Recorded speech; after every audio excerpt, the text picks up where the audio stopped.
Good afternoon, everyone. Happy Hump Day, and welcome to the preview of the Australia versus India T20 series. Now, for those who are seeing me for the first time, my name is Rohit and a resident in Melbourne. Previously, those who have subscribed to my channel, I've been doing a lot of footy recording during the AFL, the Australian Football Rules season in Australia. And being a St Kilda supporter, I've been doing a lot of previews and reviews of their games, especially with the team selections, updates, and also about their trade period, incoming and outgoing players. But now that the footy season's over, we turn our attention to another sport in cricket. So I'd like to start with previewing the series. Before I do that, ladies and gentlemen, I just wanted to first mention about my tutoring school that I run. You'll see a logo on the top left corner of this recording called the Roki School of Excellence. It's basically an academic tutoring school that is run by my wife and I, that basically teaches in group and individual basis mathematics, years 5 to 12 at all levels, from years 5 to 12. Group classes and individual or private tutoring is available, either online or face-to-face. Enrollments are open throughout, so if you have a child, or if you know of anyone who's child, or anyone who's interested for that matter, please ask them to contact me or my wife. My wife looks after the enrolments side of or the admin side, I should say, which includes the enrolments of the school, whilst I look after the class syllabus and the fees side of the school. Okay, so that's with the Roki School of Excellence. Now, on to the major discussion of this channel. I'd like to first acknowledge what a huge series this is going to be. There's 5 of them that's played parts of Australia. Okay, so if we just take a quick minute, I'm just going to take a quick minute to share the screen here. So if you see here, the first one starts today in Manuka Oval in Canberra, 7:15 Australian Eastern Daylight Time. Then we have one on Friday, which is awesome, going with a friend and my wife. Should be an absolute beauty. Being an MCC member, I'll be sitting in the member stand, so really excited for that. Then one on this Sunday at Ballareve Oval in Hobart. Then we have the last 2 ones in the state of Queensland. One in Gold Coast Stadium, which is the home of the Gold Coast Suns football team, and the one at the Gabba, the home of Brisbane Lions, and of course where Test and one-day cricket's played quite often. Everyone who loves their cricket has surely heard of the Gabba. Okay, so important 5 games coming up.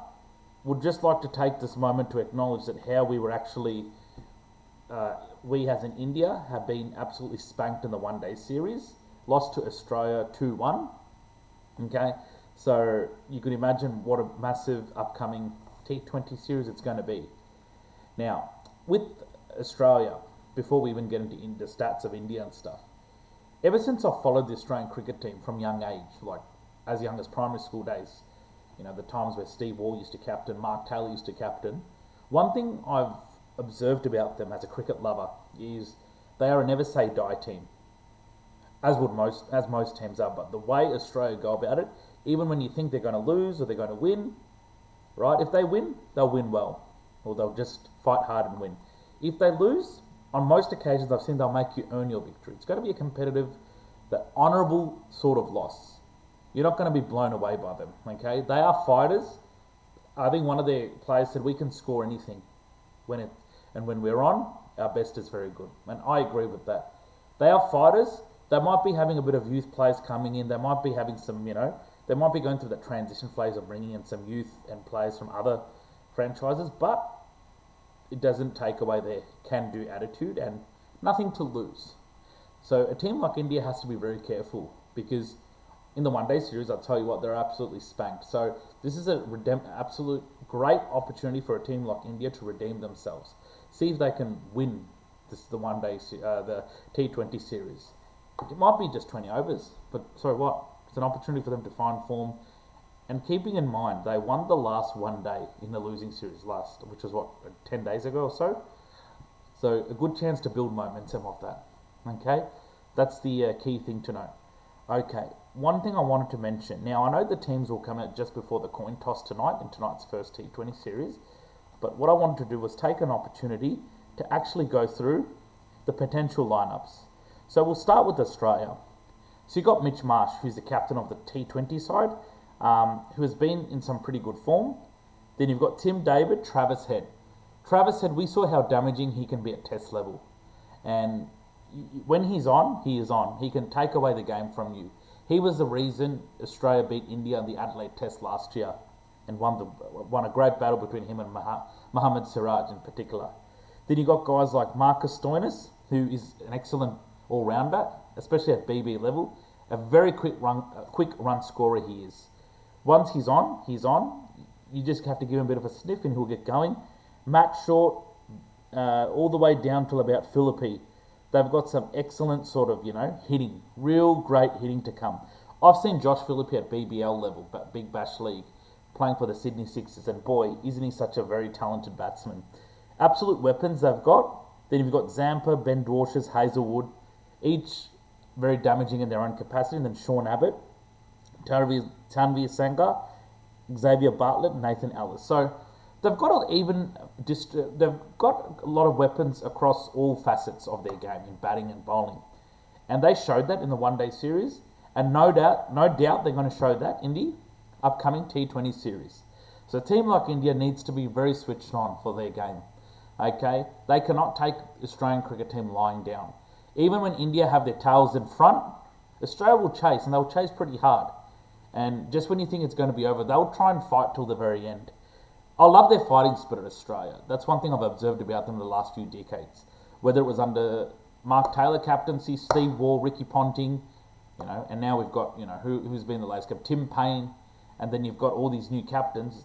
Their attitude to fighting is still the same. That's really great. So that's to the Australian team. I know this will be finalised just before the coin toss tonight. So this is a very, very, a solid lineup, a solid extended squad really. And each of them can really, really, be a match winner in their own capacity. On the other hand, we have a team like India, who have some very good young talent, mind you. It's not that they're any less on talent. We've got a vice captain who's probably one of the youngest players in the team, Shubman Gill.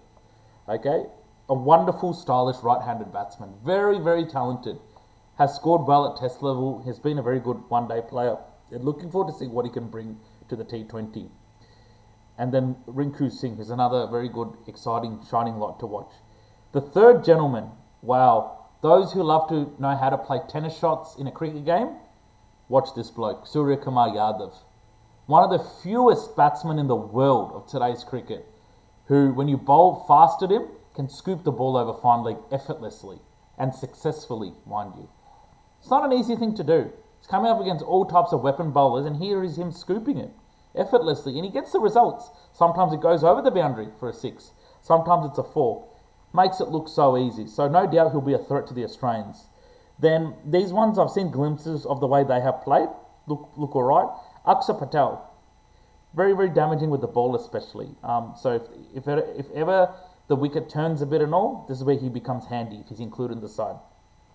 This gentleman, Nitish Kumar Reddy, I saw him last summer, and he can be pretty damaging to watch. I think he scored close to a century in the Melbourne Test last year. We were overseas, so we saw the game overseas, and yeah, he was terrific in that game. And then you got some real damaging bowlers. Look at that depth, guys. Washington Sundar, good spinner, very good batsman. Jitesh Sharma, and then you've got all the way down here, Jasprit Bumrah, Kuldeep Yadav, Varun Chakravarti. So Varun Chakravarti I've not seen much of, so I'm looking forward to seeing what he can bring if he plays. Kuldeep Yadav, Jasprit Bumrah, Harshit Rana, and Arshdeep Singh. All very, very talented bowlers. Probably Bumrah is the pick of them, of course. Very, very. You talk about match-winning fast bowlers, he's probably up there. And then you've got all these other bowlers around him who can give him great support. So it's a pretty well-drilled team, no doubt. It's pretty young, which is good. You don't see much of. I don't see the Rohit Sharmas or the Virat Kohlis here as much. But yeah, nice, young, talented team. And just like I say it with AFL football, when you field a younger team in any sport, you just look forward to seeing what they can do, because they're going to be the future. They're going to be responsible in driving the team forward in all facets of the game. Test level, one day, T20, etc. So looking forward to it. Should be an absolute belter, this series. And Australia, India, if you all think India, Pakistan, Australia, England have good rivalry, the next rivalry outside of that, in my opinion, is Australia versus India. Ever since India have become a very formidable team, and when I say formidable, I'm talking about when Sourav Ganguly was the captain. when they started becoming competitive and suddenly started becoming a threat to Australia in terms of their performance, they've had some good banters and rivalry, and no doubt that's going to continue.